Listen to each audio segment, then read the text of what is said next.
everyone, and welcome to Preemie Chats, a place for parents and healthcare professionals to gather, share stories, and learn from each other. My name is Jenna Morton.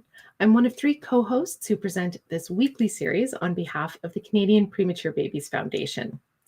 I'm a career broadcast journalist and mom to 3 NICU grads, including preemie twins who were born at 32 weeks and are soon to be 13 years old. I live and work in Mi'kma'ki outside of Moncton, New Brunswick. Well, Preemie Chats is the creation of the Canadian Premature Babies Foundation. The foundation is a parent-led charity that helps families during and after their NICU time through education, support, and advocacy. I hope that you can take some time to visit our website. You can see it there on your screen, canadianpreemies.org. You will find all kinds of resources on the website, links to our previous Preemie Chats. You'll be able to find a replay of today's presentation when we're finished. You'll find our parent handbook on respiratory illnesses, which is especially useful this time of year. Most importantly, though, on our website, you will be connected with parents and professionals who are working together to help our children thrive.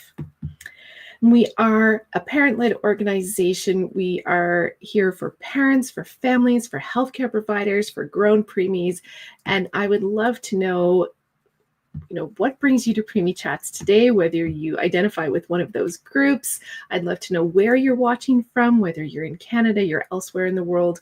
Please let us know where you're joining from, what brings you to us, and if you have questions or stories to share as we go through the presentation today, please feel free to use the comments section, and we will have an opportunity to speak with our guest after the main presentation if you have questions. Well, today's topic is healthy brain development in preemies and what we can do to promote the best outcomes for those little infants. And our guest today is Dr. Thiviya Selvanathan. She's a pediatric neurologist and clinical scientist at the University of British Columbia and BC Children's Hospital. Her specialty is neonatal neurology. Her research has focused on using advanced neuroimaging techniques to explore the impacts of early life brain injury and NICU clinical care on brain health in preterm infants. Welcome back to Preemie Chats. Thank you. Thank you so much for inviting me, and I'm so excited to be here. Well, thank you. I'm really looking forward to the presentation that you've prepared for us and about talking about it afterwards. So we're going to jump right into that and save the questions for after. And I'm just going to turn the stage over to you for a bit to go through your presentation. All right. Thank you so much. Hi, everyone. I'm Thiviya. I'm so excited to be here and talk about the baby brain and how we can promote brain development in preterm babies. So as you know, 1 in 10 babies are born preterm worldwide. And with a lot of advances in neonatal intensive care, we've increased survival in preterm babies. And I think it's really important that we think about how can we best support preterm babies so the smallest babies we care for also thrive. And so my talk today will focus on how we can promote brain health and neurodevelopment in preterm babies. I'll start off by reviewing different types of brain injury that we see in preterm babies and brain development in these babies as well. And then I'll move on to talking about how NICU experiences as well as the home environment shape brain development and neurodevelopment in preterm babies with a focus on what we can do to promote brain health for the smallest babies that we care for.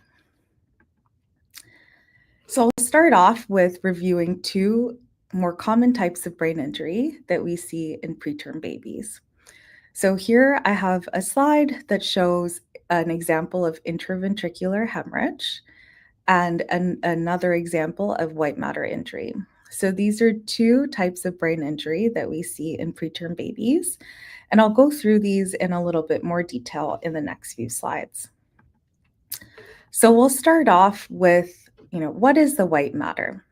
So the white matter in the brain is shown here in this picture on the left with the arrow that's pointing towards it. And the white matter is a fatty layer that coats the tracks that are connecting different regions of the brain. And because of this fatty layer, it appears white when we look at it under the microscope, and that's why it's called the white matter. And the white matter is really important for connecting different brain regions together and allowing these different brain regions to communicate with each other and work together. In the picture on the right, this is an example of an image that we can recreate or reconstruct using MRI, where all of these lines represent those different connections between different brain regions that we see in the white matter. So the white matter is really important.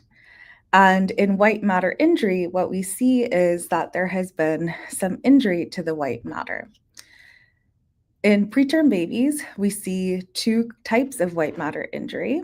On the left of the slide, we see cystic periventricular leukomalacia, or cystic PVL. This is a more severe type of white matter injury that we can see in preterm babies. And here we have two images that show this. These are from the same baby, and the image on the left is a head ultrasound, and the image on the right is an MRI. Both of these images were taken kind of going through the brain like this, so we're looking at the two sides of the brain here. And there's a fluid-filled space in the middle called the ventricles that we'll come back to, but we see these other small cysts that are close to the ventricles, and those are the areas of cystic PVL. Thankfully, we don't see a lot of this anymore, given significant advances in neonatal intensive care. The more common type of white matter injury that we see now in preterm babies is punctate white matter injury. And I have an example of this on the right of the slide. So here we have an MRI from a very preterm baby. And now we're taking sections through the brain like this, and we're looking at the two halves of the brain. As you can see, there are these tiny little white dots. And those tiny white dots represent small areas of brain injury, and that's what we call punctate white matter injury. So why is it important for us to think about brain injury in preterm babies? Is because it's important for us to think about how this might relate to a baby's development. So in babies who have cystic periventricular leukomalacia, these children may be at increased risk for spastic diplegic cerebral palsy. And it's important for us to think about this because we know that early intervention is so important. Following these babies early, paying attention to their motor development is so important because it means that we can intervene early to support brain development and neurodevelopment.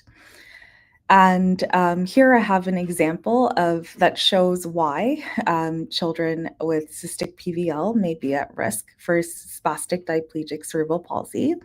And this is because the cysts in the brain, the area of injury, involves regions where the motor tracts, specifically the motor tracts that innervate the legs, pass around those regions. And so it just tells us that we need to pay more attention to brain development, make sure we have early neurodevelopmental follow-up, and that this allows us to make a cerebral palsy diagnosis as early as possible and provide supports as early as possible as well.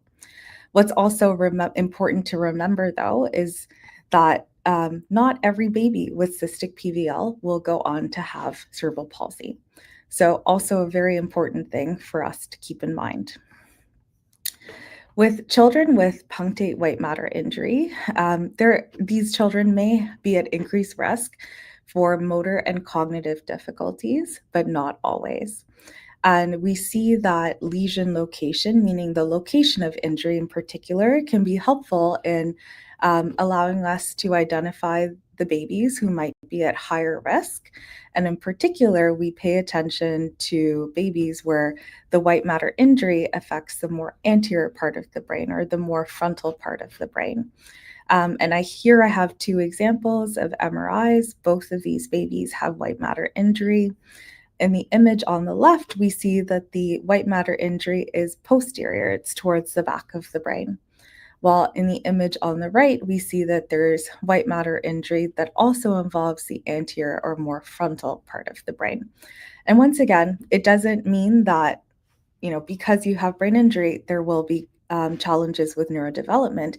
Instead, what this tells us is that we need to pay more attention to this baby's development so that if there are concerns, we can detect them early. So that is white matter injury. I'll now move on to talk a little bit about intraventricular hemorrhage. So this is when we see that there is some bleeding within the ventricle. And an important structure for us to talk about when we talk about intraventricular hemorrhage is the germinal matrix. The germinal matrix is a transient structure, and it's a really important structure for brain development. And this structure generates neurons and glial cells, which are really important brain cells, until around 25 weeks gestation. And then slowly, the germinal matrix will disappear by term. In the image below, I have an image that shows where the germinal matrix sits. So the germinal matrix is that small yellow structure, and it sits right beside the lateral ventricle. And that's important because when there is a bleed within the germinal matrix, it can also involve the ventricle. And when there's blood within the ventricle, that is called intraventricular hemorrhage. We know that babies who are born very preterm are at increased risk for intraventricular hemorrhage, and that we see this in particular in babies who are born at younger gestational ages. And here I have an image that shows the anatomy of the ventricles within the brain. So here in the image on the left, we have the red ventricles are the lateral ventricles, and then we have two ventricles that are shown in pink, and those are the third and fourth ventricle in the brain. In the image on the right, I have an image that shows how cerebrospinal fluid, which is the fluid that's within the ventricles, how that normally circulates within the ventricles. And this flow of cerebrospinal fluid is normal and occurs in all of us. And this is important for us to pay attention to because when there is a blockage of this flow, it can lead to the ventricles becoming larger. And I'll touch on that in just a minute. So here I have some pictures of ultrasounds of babies who have different grades of intraventricular hemorrhage. And this is something you might come across from your NICU provider who might talk about intraventricular hemorrhage grade. And this is a way for us to assess the severity of the bleed. And in grade 1 hemorrhages, we see that there has been a bleed involving the germinal matrix. In grade 2 hemorrhages, we see that there is a bleed that now involves the ventricle as well, but the ventricles itself have not gotten bigger. In grade 3 hemorrhages, we're now seeing that there's blood within the ventricle and the ventricle itself also looks bigger. So here I have different ultrasound pictures that are showing what this looks like on ultrasound. If we look at the first set of images on the left, the arrows are pointing to where that bleed is, and this is within the germinal matrix. In the second set of images, we also have an example here of grade 2 IVH, and now we're seeing that there's a little bit of blood within the ventricles, and the arrow is pointing towards that. Finally, in the last example, we have an example of grade 3 IVH. And here we have blood within the ventricle. And this, the arrow is pointing to this here on these images as well. And then related to intraventricular hemorrhage, there can also be two complications that can occur secondary to intraventricular hemorrhage. One of these is periventricular hemorrhagic infarction, or PVHI. This was previously called a grade 4 IVH. There's also post-hemorrhagic ventricular dilatation. And I'll touch on these briefly today. So the first is PVHI, or periventricular hemorrhagic infarction. This is a grade 4, previously known as grade 4 IVH. And this is a type of stroke that we can see in preterm babies who have IVH. So here what happens is there's a bleed within the ventricle. This blocks blood flow within one of the veins of the brain called the medullary vein. And this results in increased congestion within that vein and a hemorrhagic stroke, or a bleed within part of the brain. And I have a cartoon on the left that illustrates this, and then images and on the right of the slide. The one in the middle is a head ultrasound. The arrow is pointing to the area of PVHI. And then on the right, we have an example of this on an MRI as well. And so here on the MRI, we're taking a section like this, looking at the two sides of the brain. And we can see that on one side, there's an area of PVHI. The other complication that can occur is post-hemorrhagic ventricular dilatation, or sometimes referred to as hydrocephalus. And in this case, what happens is that there is blood within the ventricle. This can affect the flow of cerebrospinal fluid and the absorption of cerebrospinal fluid. And this can lead to progressive dilatation, meaning the ventricles getting larger, and increased pressure on the rest of the brain as a result. So here I have two examples of this. So the first example is an example of a normal head ultrasound and what the normal ventricles look like. They're quite small on the head ultrasound, as you could see. But on the image on the right, we see an example of dilatation of the ventricles, meaning the ventricles looking much larger on the head ultrasound.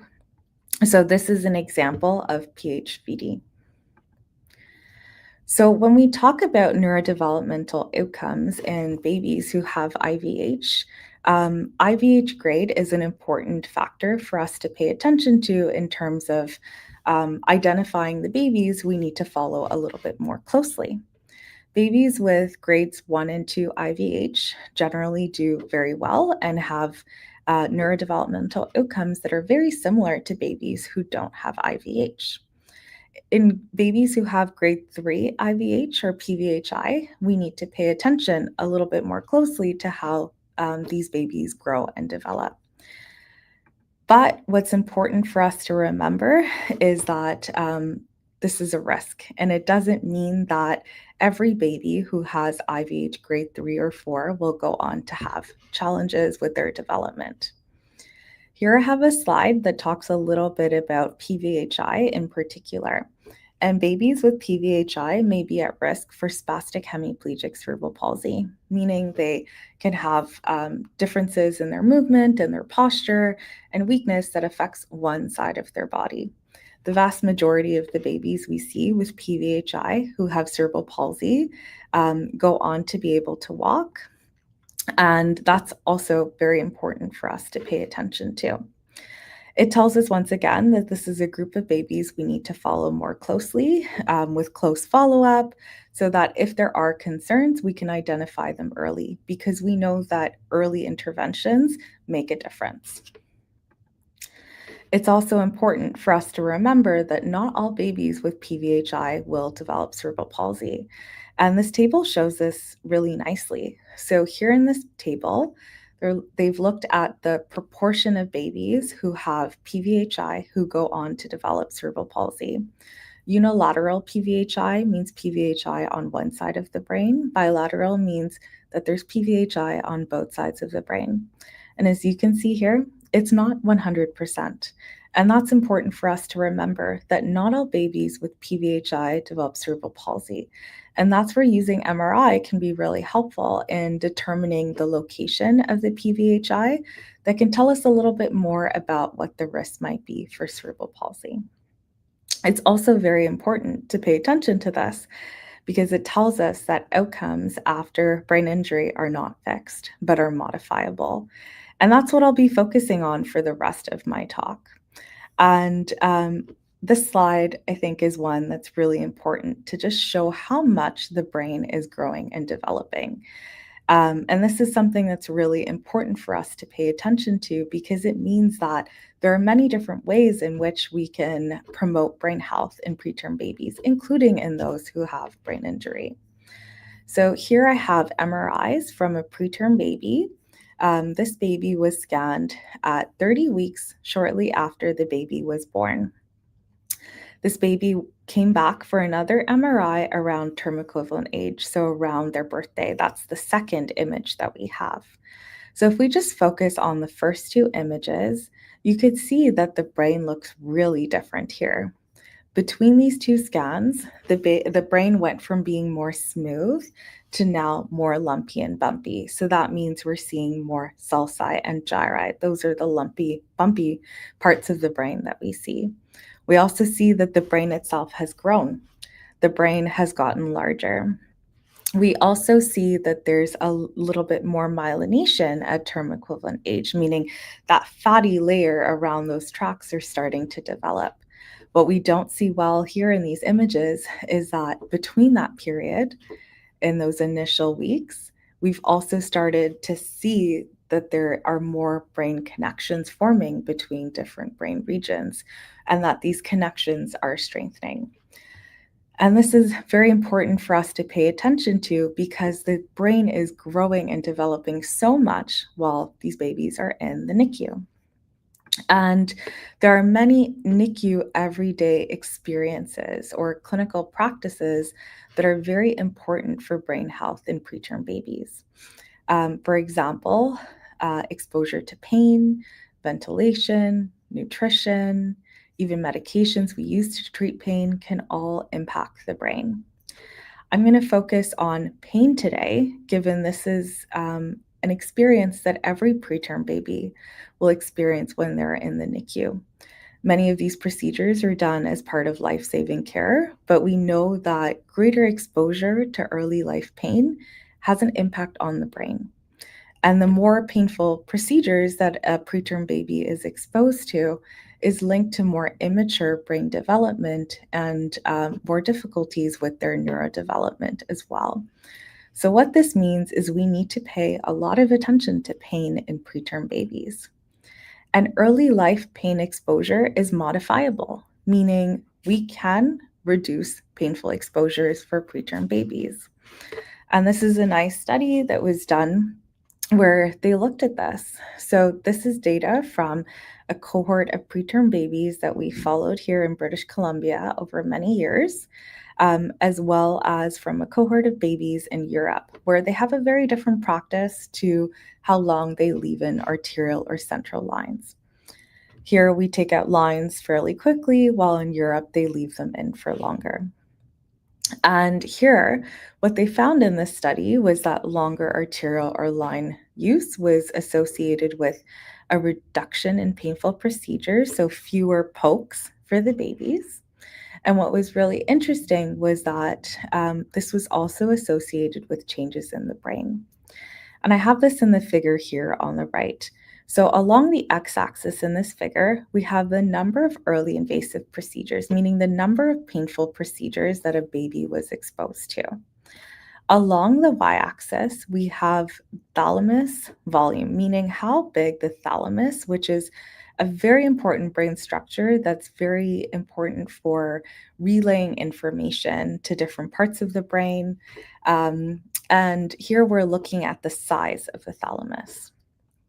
And overall, more painful procedures is associated with smaller thalamus volume, meaning smaller size of the thalamus with more painful procedures.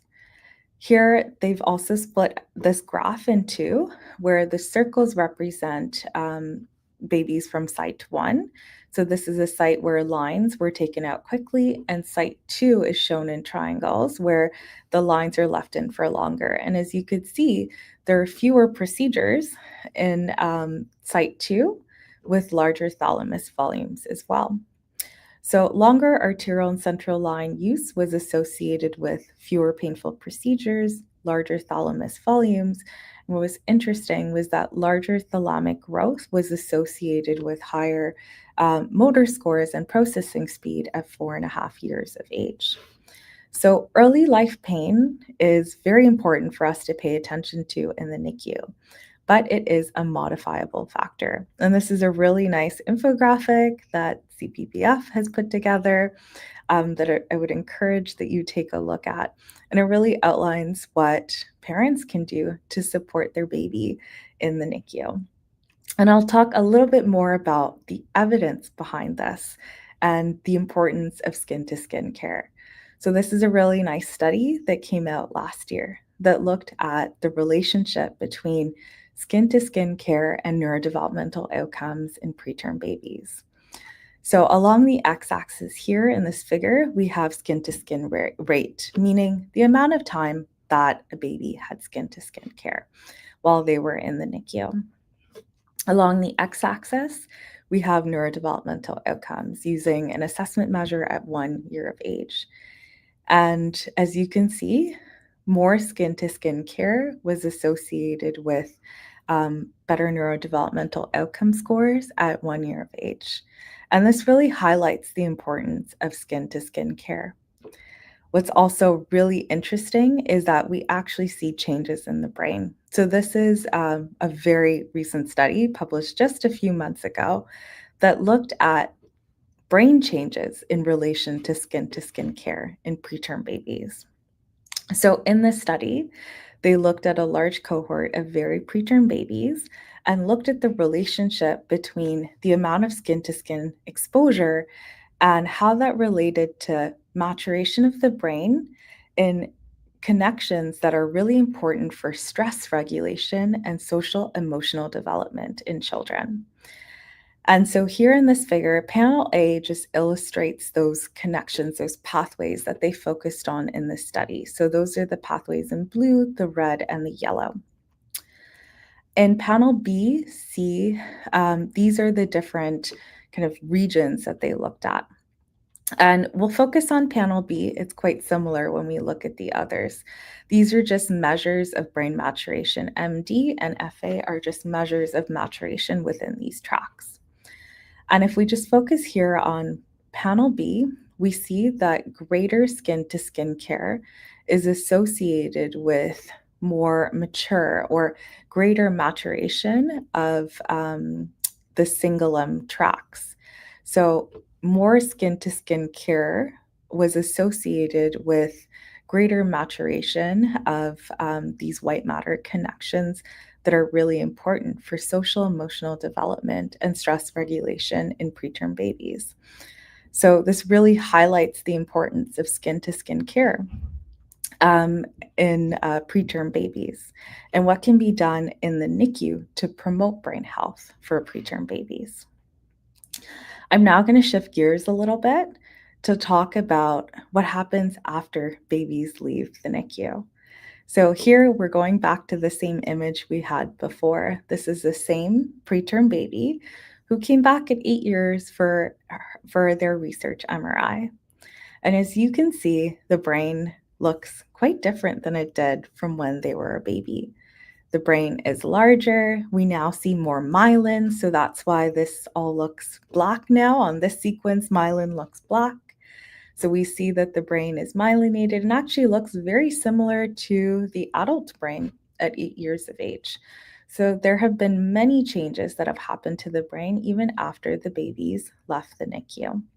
And so this tells us that we need to pay a lot of attention to what happens beyond the NICU period as well to promote brain development. And this is a really nice study that really highlights the importance of the home environment in modifying neurodevelopmental outcomes after brain injury.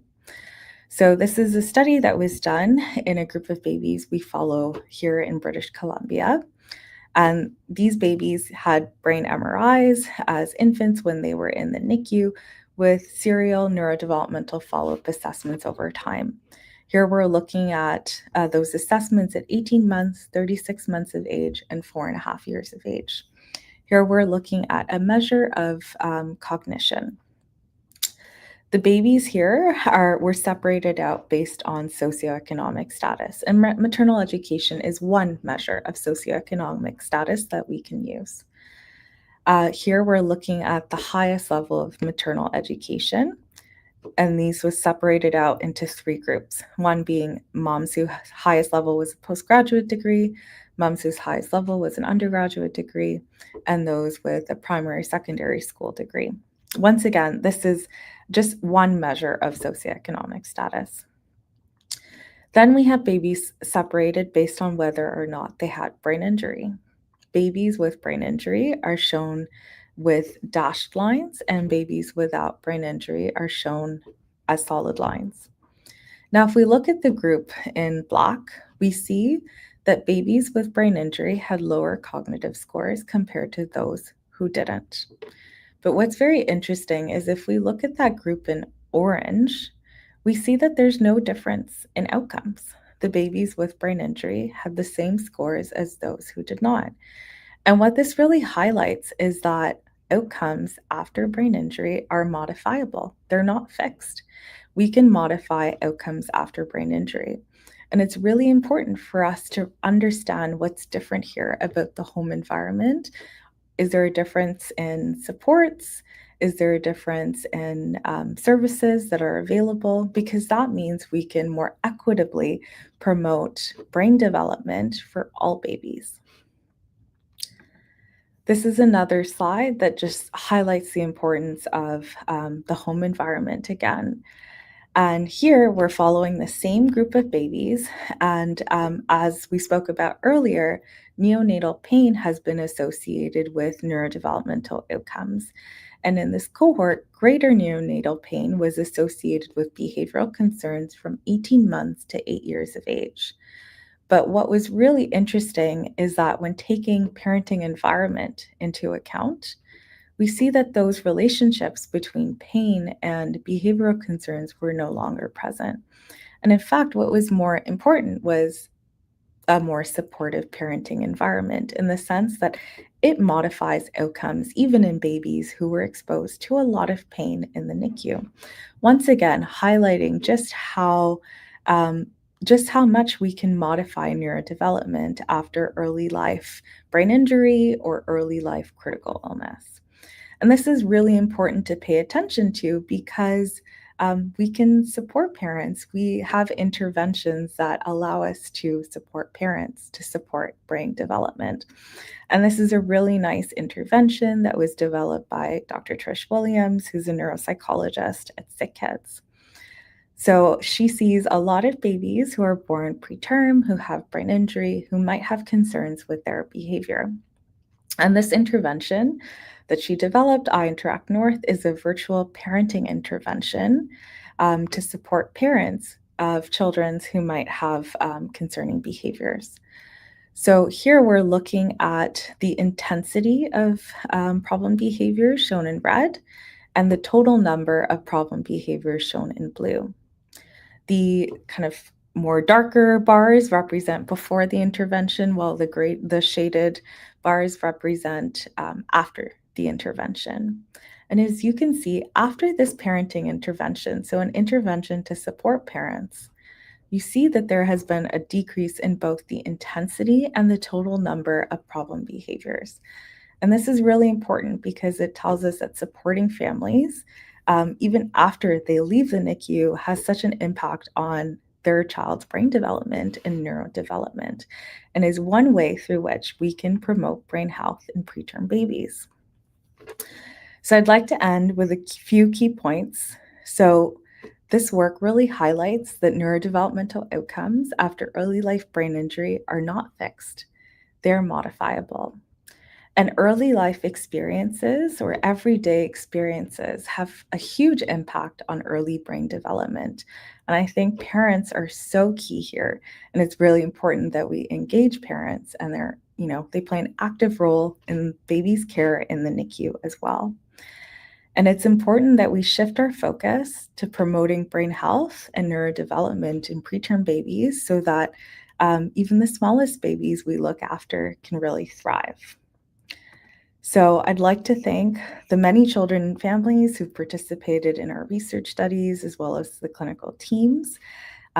We've left some helpful resources in the chat. The CPBF resources are wonderful and ones that I'd recommend looking at. I'm happy to take any questions. Thank you so much for listening. Thank you so much for this fascinating presentation. There's so much information in there, and I loved that you kept coming back to that importance of, we need to understand this, we need to know what's happening, but most importantly, we need to know that even if the words sound a little bit scary, that there is hope and that there are things that we can do to support and to modify the impacts of what might be happening with our babies. So thank you for that. Yes, that's exactly the point, that that there's a lot that we can do to support the brain.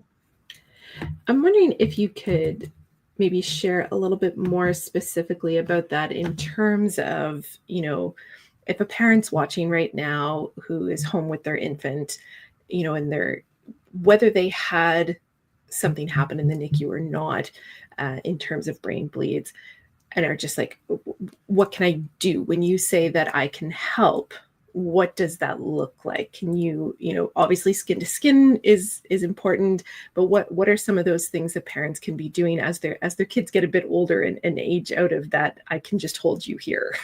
Yeah, that's a great question. So some of the resources I've put in have some really helpful tips on that. But I think the things that you can do, like you mentioned, really changes over time.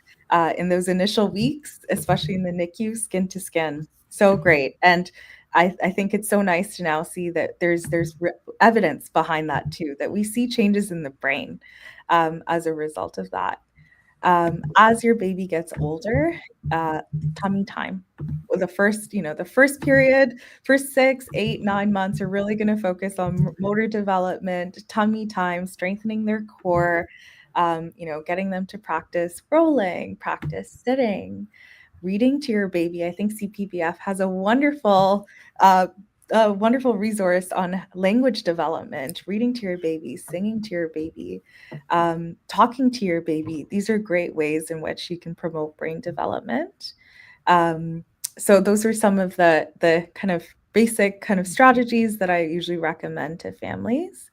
Being outside, going on walks, showing things to your baby, pointing to things, talking to your baby, that really helps support language development. Um, and coming back to neonatal follow-up and seeing the therapists are really helpful because they can help provide strategies that are really tailored to your baby, based on what they're seeing. Yeah, I think that's such an important point of, that was always kind of our motto as a family, was any help that's offered, we say yes.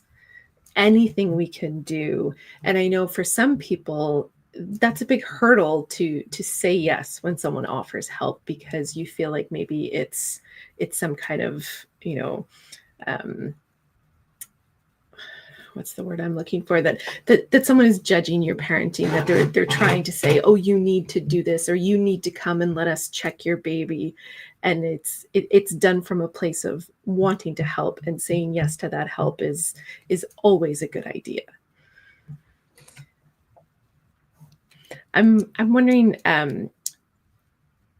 from a maybe a less optimistic point of view, thinking about our babies, and some of the slides you were showing, and I was remembering having to go for MRIs of one of our sons, and hearing diagnosis and things, and only now kind of starting to wonder, do we know, are there long-term implications through life? Have we been able to kind of track preemies long enough now to see, do some of these, things that happen early on, you made it very clear, it doesn't mean that there's going to be a lot of delays necessarily, but are there things that might come up later in life that, I should be telling my sons, okay, this is part of your medical history. This is what you need to be telling, your future family doctors and looking out for. That's a really great question. So, there hasn't been a lot of work done over time, like looking at adolescence and adulthood. So the cohort of babies that we follow in British Columbia that I had presented a lot of work from, we're actually continuing to follow. And these babies, well, they're not babies anymore, they're teenagers. And they're going to be coming back as teenagers because that is exactly the question. Like, how did the babies do in the long run? How did they do as teenagers? How did they do as adults? What does their brain look like? How are they doing in terms of their development? These are such important questions and ones that families ask us as well. And it's challenging. It's difficult for us to answer because there's not a lot of work out there. But it's a focus of ongoing research, and maybe in the coming years, I can come back for a preemie chat and present some of that work. I love that idea. And I think it's such an exciting time, I think, in medicine, particularly in the world of prematurity, because there have been so many advances made in the past, 2 decades or so, that we're now able to move beyond we've stabilized, we've improved outcomes just in terms of longevity and mortality. Now we can really dive into some of these other things of how do we continue to improve. And I thought it was really hopeful when you started your presentation talking about, this is an area that we actually don't see happening as often because of advances that have happened, and that more and more we're going to get to places like that.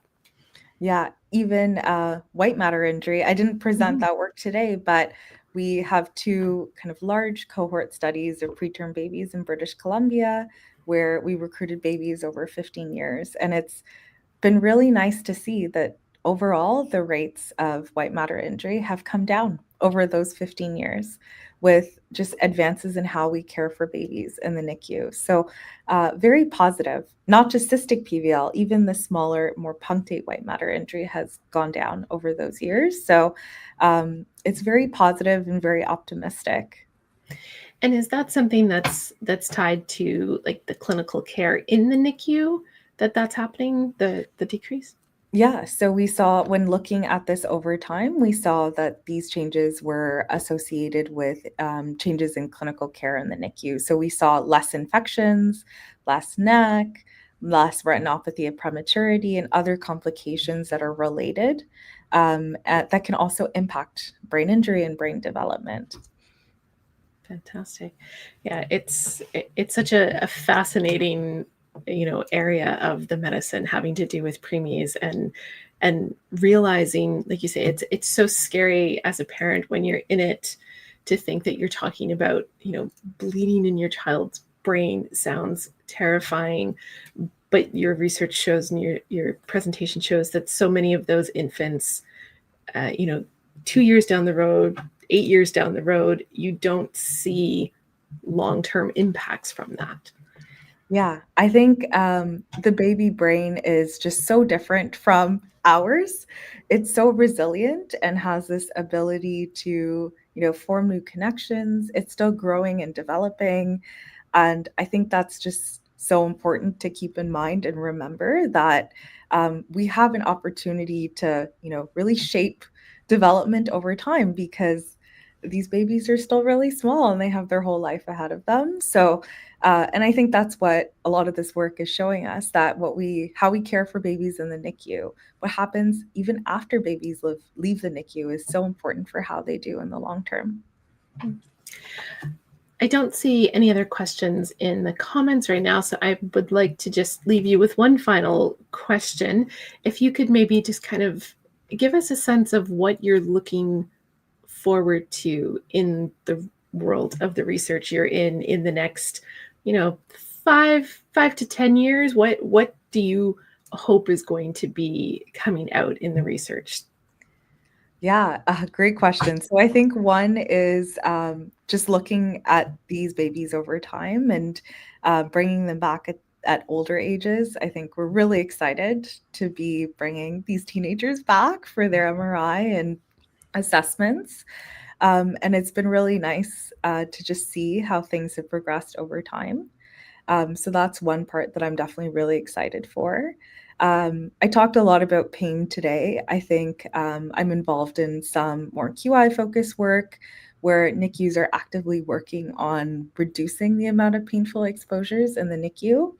And I really hope in 4 to 5 years, we're at a place where skin-to-skin care is something that happens, in every NICU. It's not something that, it's just something that happens and not something that requires a lot of discussion or thought, and that we're really mindful about poking babies and whether procedures are necessary, and really think about, whether every poke is needed for that baby and whether it adds value. So that's where I hope things are at in the next 4 to 5 years. Fantastic. That sounds like a lovely place to be. So I want to thank you again for taking the time to putting together that presentation and spending time with us today. Thank you. Thank you so much for having me. And I want to thank everyone who's been watching and following along and joining us. My guest today was Dr. Thiviya Selvanathan. She's a pediatric neurologist and clinical scientist at the University of British Columbia and BC Children's Hospital. And a reminder that we've put a bunch of links in the comments that she mentioned for resources that you might want to check out. And of course, you can also find details and all kinds of resources on our website. You can get to it easily by searching up canadianpreemies.org. You can see it there on your screen. A reminder that, yes, you will find the replay of this if you want to be able to share it with someone that you think would value listening to the presentation. We would love if you would take a moment to share this with them.